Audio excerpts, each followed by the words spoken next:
an original. From Story Studio Network.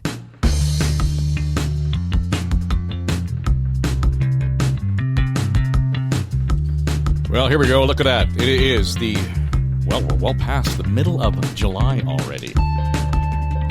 And we've had, another storm of the century here in Toronto. As we record this, the city's just drying out. And I was severely triggered. The last one we had, which was like 11 years ago, but almost like the same week. Crazy. Anyway, mopping up, cleaning up.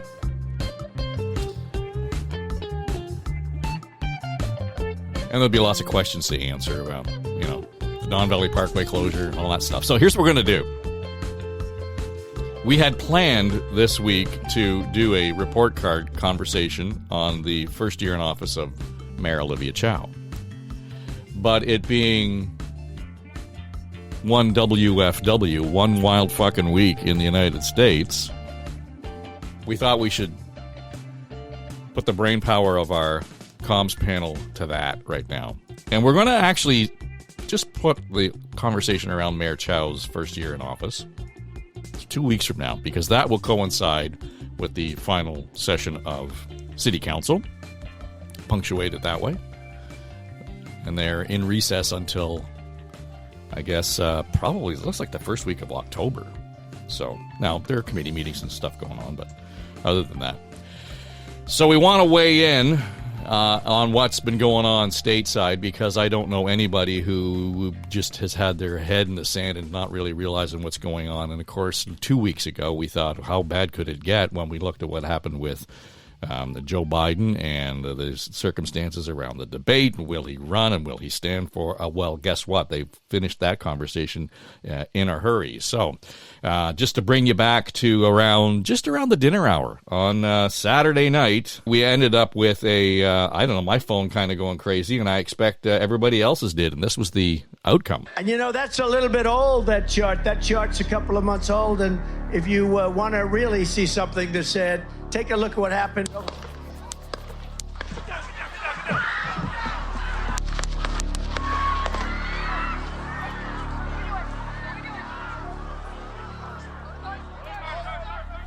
Yeah, and it'll be a while before we kind of get over the effects of that sound effect. Lindsay Broadhead is here along with Marie Aikins, Bob Reid, and Brad Ross, all the comms experts. And I thought, just as we kind of watched all of that happen, there were 1,000 questions. But I guess I kind of want to go around the table quickly and get a gauge of what was the first thing that came to mind when you heard or saw that. Brad Ross, what was on top of mind for you?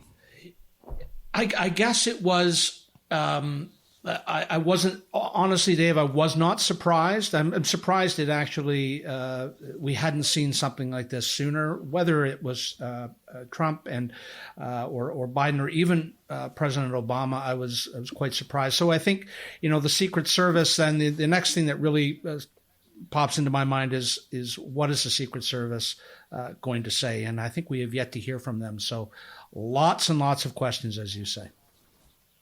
Yeah, Homeland Security, I think, as we speak, has just announced that they were launching the investigation into the Secret Service activities on that day in Pennsylvania. Lindsay Broadhead. Yeah, first reaction is who did it, and the worry that would motivate the public to then respond with kind of even more greater force. Marie Aikins, what was top of mind for you? I think the top of mind is because I did see it almost live and wondered if there were other people dead, and just who the shooter was, and was there going to be a stampede to get out of the location. And so that was kind of, I think I was in more immediate, like, the loss of life mode.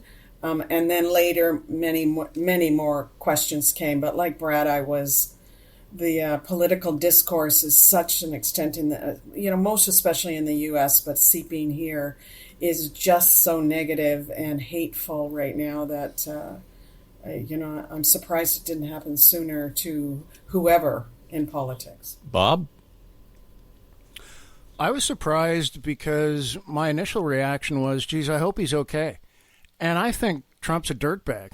I do not have any affection or support for the character whatsoever. But that was my first human reaction was, wow, this is awful, and I hope he's okay. Before I could even process it any further, that was what I thought.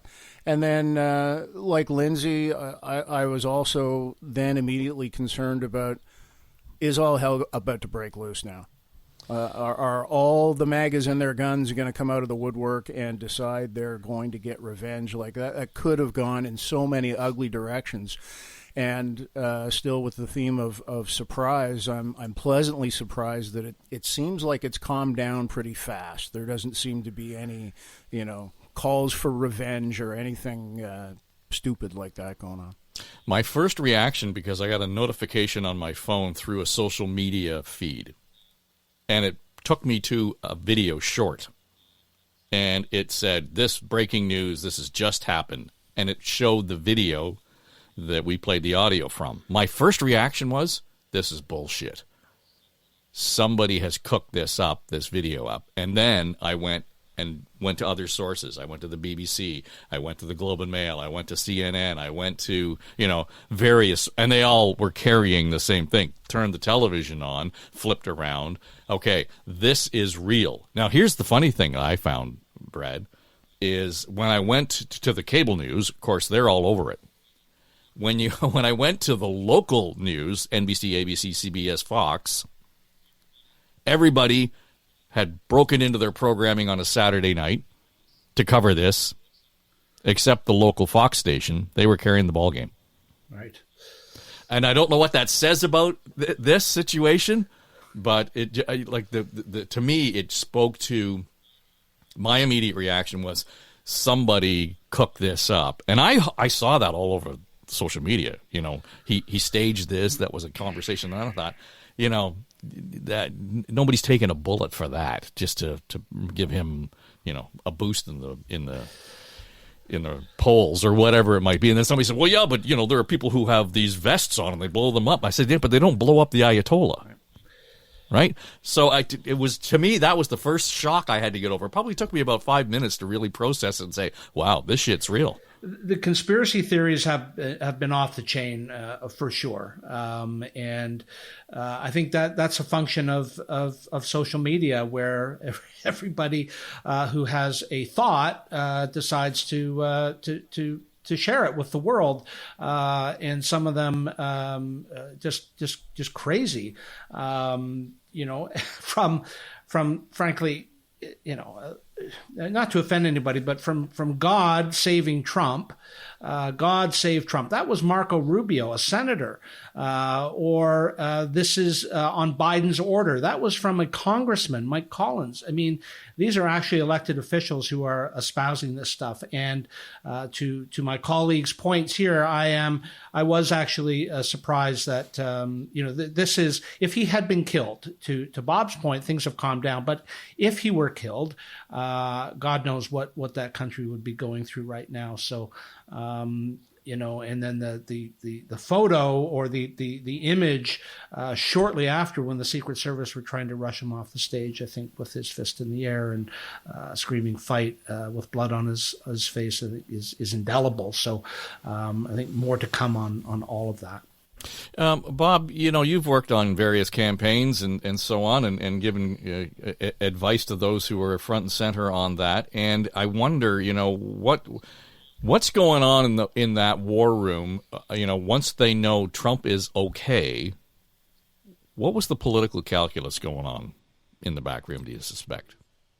I wish I knew. I wish I had a theory, because the way it's played out so far is really quite fascinating. Brad was talking about the iconic photo, the Jiwa Emo photo, I've been calling it, because it's so reminiscent of the Iwo Jima flag raising. Trump with the blood on his face and the giant American flag that was just hanging right behind him. Absolutely indelible, and it will certainly impact to some degree, remains to be seen how much, on voter intentions and support. and all of that stuff. What I do find interesting, and I think this is very deliberate and very strategic, is 2 days later, Trump turns up unscheduled at the convention, makes an appearance, is hailed as the conquering hero coming home to his people. He didn't say a word. He didn't get on the podium. He didn't talk to media. He hasn't phoned into his favorite talk shows like he loves to do. He's been keeping a very low profile, which I think is very strategic and is actually building anticipation for his convention speech. So to keep Donald Trump quiet, that's a hell of an achievement, but I think it's working, and I think it's very deliberate. Yeah, Lindsay, they didn't have to turn the mics off here. I noticed that as well, and I want to get to the effect of that in a minute. But it just, that image of Trump, with the bandage on his ear, sitting quietly, that's a little unsettling.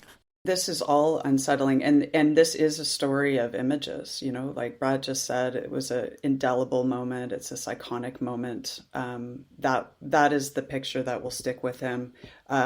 Yes, him sitting there with this large bandage over his ear, him being quiet. All these things are different and new. And you were just talking about strategy. I feel like they've taken this moment and they're being very disciplined. And they being the Republican Party, all these calls for unity and changes in tone. They're rolling out a classic big tent strategy. And I'm kind of not so much even looking at Trump right now. I'm fascinated by the characters around him, right?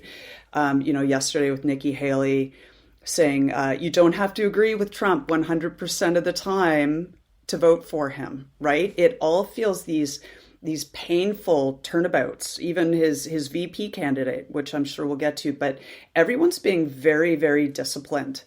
And there was a fantastic article, an op-ed, Chris Christie's in the New York Times, where he's kind of calling BS on the whole thing a little bit. And that's how I feel. It all feels so staged, and we don't know what is going to happen next. And it's hard to say so with any certainty, right? So if there is this big tent mentality, it feels that the amount of discipline that will be required to keep everyone in line and behaving a certain way, more becoming of a president, those are personality changes. We'll see what happens, but the strategy seems to be heads down. Let's give people a viable alternative to Biden and be smart about this, which is kind of shocking coming from the RNC. Well, Marie, it's almost as if this incident has humanized Donald Trump more so than we have ever seen, and somebody has whispered, "Hey, we don't have to do anything here," and we were already letting the tractor trailer drive off the cliff on the other side. This is actually accelerated or distracted from it to their benefit. And to Lindsay's point, I was watching last night on CNN, and Van Jones was talking about Nikki Haley, and he said Nikki Haley looked like somebody who had to give a speech at her ex-husband's wedding. And it's funny, but it's almost like that image of Trump sitting in the stadium being quiet with Vance there with his kids around him. He owns the room. He owns the party. What we saw in the first couple of days of this convention was the funeral for the Republican Party in the United States. Yeah, I think what Donald Trump was a victim of violence. And I think the Republican Party looked at that and go, that is something that people that we haven't won over yet can relate to. Because most people either have been a victim of crime or violence or know someone very close to someone in their family that has been. And he's now a victim. And they took that victimhood and he's acting very kind of saintly, like he's a victim, but without looking like he's weak by any means. And that's the fist pumping was going to solidify that, as everyone has mentioned. And I think what happens is that people around him are saying that Biden's camp is responsible for the turning him into a victim by their controlling the negative political discourse, and which is kind of shocking because that's not what's happened all along, but they are using it to solidify this victimhood for Donald Trump, and that's probably why he's being kept quiet. And I think he's still plotting how he will use this to his advantage. And we haven't in this, we've had lots of examples in the U.S. of assassination attempts and assassinations, sadly, in the U.S., but not in this kind of particular circumstances that I'm aware of. So we really aren't sure what impact it would have on voting. But my guess is it is solidified Donald Trump, and it pains me to say this. It solidifies his win. I just don't know how. If they continue on the road that they're doing till November, which is using this as an opportunity to, on victimhood and making Donald Trump practically a saint after all of this, that God spared his life, like, oh, my God. But that's kind of how it's being viewed, I'm afraid to say. Yeah, and I'm not ready yet to flip the switch. I was more so before the shooting. I'm not quite ready yet to lean into a Trump presidency, but we'll get to that. But the interesting thing for me is they owned the messaging, and this group will understand that completely on so many levels, particularly when Joe Biden sat down with Lester Holt. And this was a pre-planned interview before the shooting happened on the weekend. They had planned to put him in front of Lester, and there was going to be hard-hitting questions and everything else. But, of course, the first question out of the gate, Lester Holt asks about the shooting in Pennsylvania. There's no place at all for violence in politics in America. None. Zero. And that was a predictable answer from Joe Biden. Just for context, can I just point out that the shooting in Butler, Pennsylvania was mass shooting number 338 in the United States in 2024. And as of today, we're up to 346. There were 5 mass shootings in the United States on the weekend. And now, I'm not trying to diminish anything that happened in Pennsylvania, Brad, but politicians are going to stand up and say there's no place for violence in politics. But the rest of the violence, well, we're okay with. 5, 6 people get gunned down, 2 or 3 people get killed at once. We'll leave that to the local media. Well, that's why I was saying off the top there, Dave, that I'm actually a bit surprised that this hasn't happened sooner. And perhaps it's credit to the Secret Service for preventing God knows how many assassination attempts. But I think a couple of things. The mass shooting. I mean, the United States has a gun problem. We know that. Thoughts and prayers and all of that. But this event, I think, really did. You're talking about Biden there. I think it has changed the channel for him. I think some thought on Sunday night, in fact, that he might announce something, because Sunday afternoon he stood at a podium with Kamala Harris and a few other cabinet members to speak to the nation. Didn't take questions. And then he spoke from the Oval Office Sunday evening. Like, what more was there to say?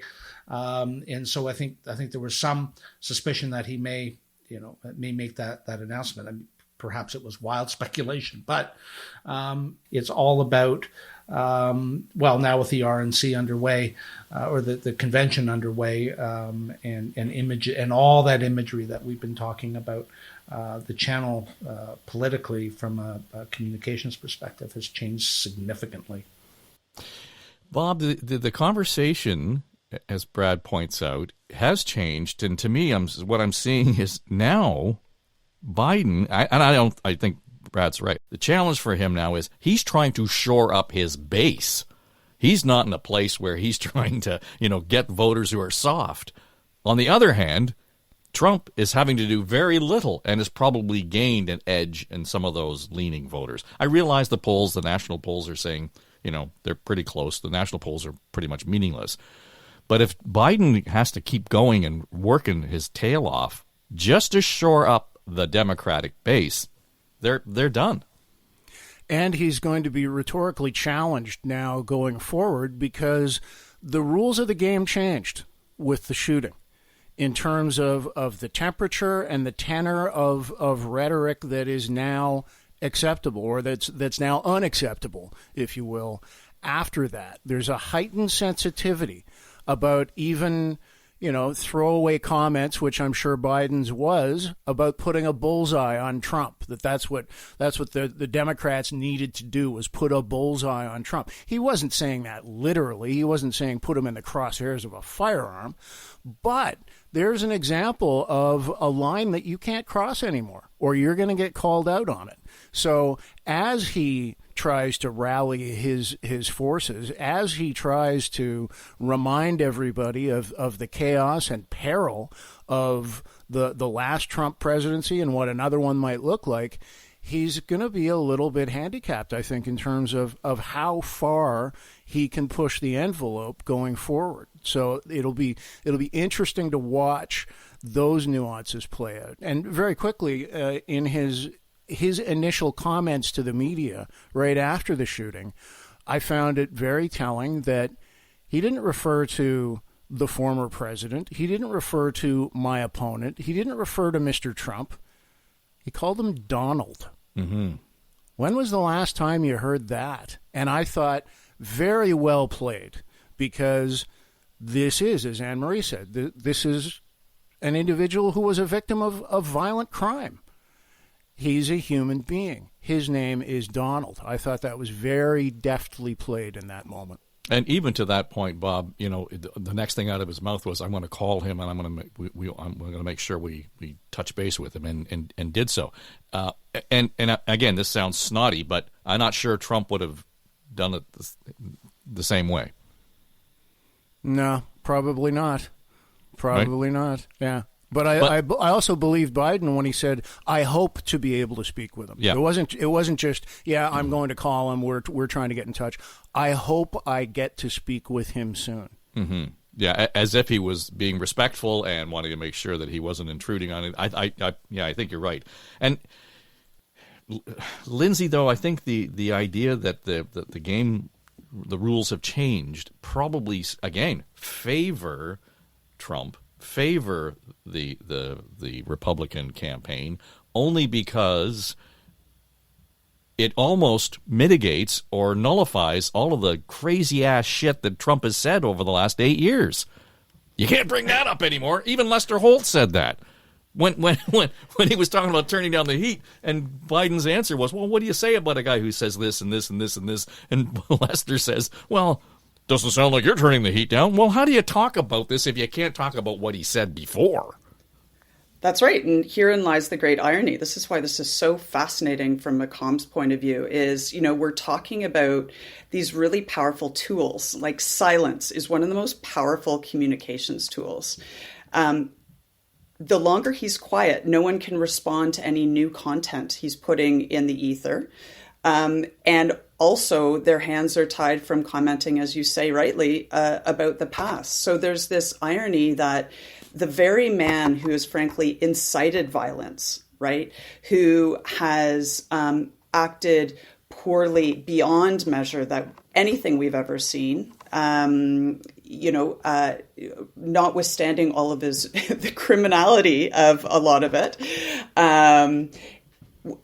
the opponent's mouths are muted because it'll only be seen as, to Bob's point, adding salt on a victim's wound, right? And Anne-Marie made the same comment about the victimhood of the entire thing. So the longer he stays silent, what a powerful tool. He's just removing day by day by day of the news cycle any chance for Biden to come back. And plus, if Biden's hope right now is to demonstrate that he is a capable president, right? He's still able, even today in his current administration, let alone in the next 4 years, to perform. Again, his hands are very much tied. So it's strategically genius. For me, and without being slightly repetitive, but it does come down to what that next wave of communications is. We haven't seen a Trump that's been able to be disciplined or very ethical, frankly. So if we see a new Trump, then that will again just cancel out a news cycle and cancel out the ability for for Biden rather, to either demonstrate himself or hand the baton over to a new leader effectively. The time's ticking. Anne-Marie, we all look at this in a 1080p world. I mean, we get right down to the pixels, and we want to make sure that everything's in order and the right color and the right tone, and what does this mean, and all those sorts of things. But let's just kind of backtrack. We've got, the felony charges and found guilty of those are still pending. We've got all the nonsense still around the official documents and that case being dismissed by the judge in Florida and all those sorts of things going on in the background. We've got Biden having his terrible performance at the debate. We've got the shooting in Pennsylvania on the weekend. We've got J.D. Vance being, announced as the vice presidential candidate to run with Trump. All of these things in the past would have been monumental, huge, major issues that would have affected the course of this campaign. It has not moved the needle on the polls. So we can get all as excited about Trump being mouthy or being quiet as we want. Sounds to me like the Americans have pretty much made up their mind. Yeah, I think about communications a lot in all of for this campaign, because we are in the current times as people are flooded with information, lots of it inaccurate, wild speculation, hoaxes. There's just so much information. So people kind of look at this sea of information and I think that's why it doesn't, move the needle, because it's just another piece of information out there. But the images are what's really making a difference, as people say. That big, humongous Band-Aid says so much to people. It's just this huge, huge Band-Aid on his head, and he walks along really kind of, there's this difference, a different step with Donald. It's just completely different, and it's just giving off this image of, I'm a victim, but I'm a survivor, and you can relate to me, and I'm just like you, and it's just so much what it tells the American people. So much more than all of the words about the convictions and what trials and what's still to come and all of that, and all of the things he said along the way. It's more just about imagery, and so I think we're going to see more of that.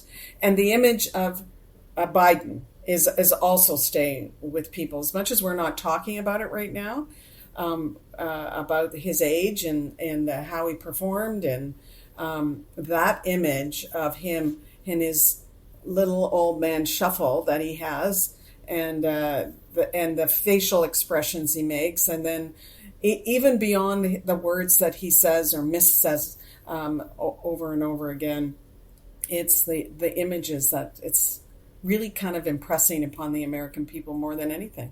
Well, and Brad, I think people were showing up at the convention with Band-Aids on their ear, just in sympathy for Trump. Let me ask you this before we go. I got two questions, but if Trump wins, does he ever have to say another word? Let's hope not. He will. Yeah. Well, no, man, I'm serious. He could just go to the White House. He could sit in the Oval Office and do what the fuck he wants. He doesn't have to. He's not accountable to anybody. Trump's kryptonite is being seen as weak. So I think being silent for too long may start to raise some questions. I don't trust that man at all. I'm on Team Bob Reid. I think he's a complete dirtbag, and he's made that bet himself, frankly. So this isn't we're not in breaking news territory here.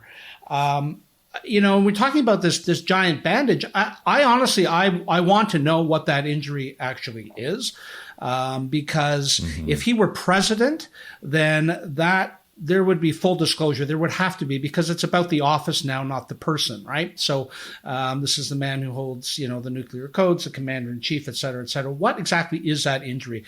All the conspiracy theories aside, what is going on there? So, I think all of the evidence if there was any evidence of any kind of conspiracy around any of this that came out, I don't think that's going to change a damn thing. I think that he is on a path to become president again. And so, to your question, Dave, can he sit there and be quiet? Yeah, I guess he could, but Donald Trump being quiet? Absolutely not. He is going to say things that are going to get all sorts of people's noses bent out of shape between now and November. I really will watch Thursday's speech with great interest to see what he says, because, as I say, I don't trust him. Yeah, well, and I think there's a long lineup behind you there on that. Bob, if he wins, does Biden give him a pass? Does he actually say, okay, never mind, we're going to forego the convictions and give him a pardon? Oh, I would have real trouble seeing that happen, but I can understand how it could. So, pardon me while I perch right on the fence on that one. Yeah, but I think, Lindsay, that gets to that point where this could be either a way of mitigating a major explosion or having something just go nuclear if that doesn't happen. It's a way for Biden's parting shot to be, okay, I'm doing this for the country. I'm still running, but I'm going to pardon Trump. Yeah, and that's a very interesting question, Dave. I mean, I haven't thought about it, frankly, and it makes me a little ill to think about it. Biden does seem to be driven by country first, flag first, regardless. However, Trump is such a singularly heinous candidate from what the Americans should have and expect. I hope he doesn't, frankly. But that's Lindsay saying that, not from a strategy perspective. Strategically, I think it makes sense. And to just quickly bridge back, I mean, Trump is driven by a deep narcissism, right? Him sitting there silent with a badge on his ear is all part of the show. And he's, as we've said, like, he's saying a lot currently by saying nothing. He will say stuff. And he's going to make some bold statements. I just don't know if if on balance it matters anymore, right? That's the worrying piece. Yeah, no, I agree. I think with everything else that's going on, it's pretty hard to make a splash in this pond, because it's just roiling on a calm day as we move it forward. Listen, gang, we'll wrap it there. When we gather again in a couple of weeks, we will run down the report card for Mayor Chow. I see her on the monitor right now explaining herself and the city manager in terms of how they dealt with the flooding here in the city over the last 24 hours. So that wasn't on my to-do list, but now we can add that to our things to talk about. Lindsay Broadhead and Marie Aikins, Bob Reid, and Brad Ross. This is Now and Next. It is the flagship podcast for Story Studio Network. Pay no attention to that man behind the curtain. Now and Next is Story Studio Network's flagship podcast, produced by our chief executive producer, Dave Trafford, and supported by our entire SSN team, including our senior producers, Becky Coles and Jen Hudson, our technical producer and audio editor, Mike Trutler. Jamie Nickerson is our production manager, and our sonic logo designer is Greg McDonald. Also, I'm Aaron Trafford, Queen of the Universe. And that's all I have to say about that. Okay, everybody, that's a wrap.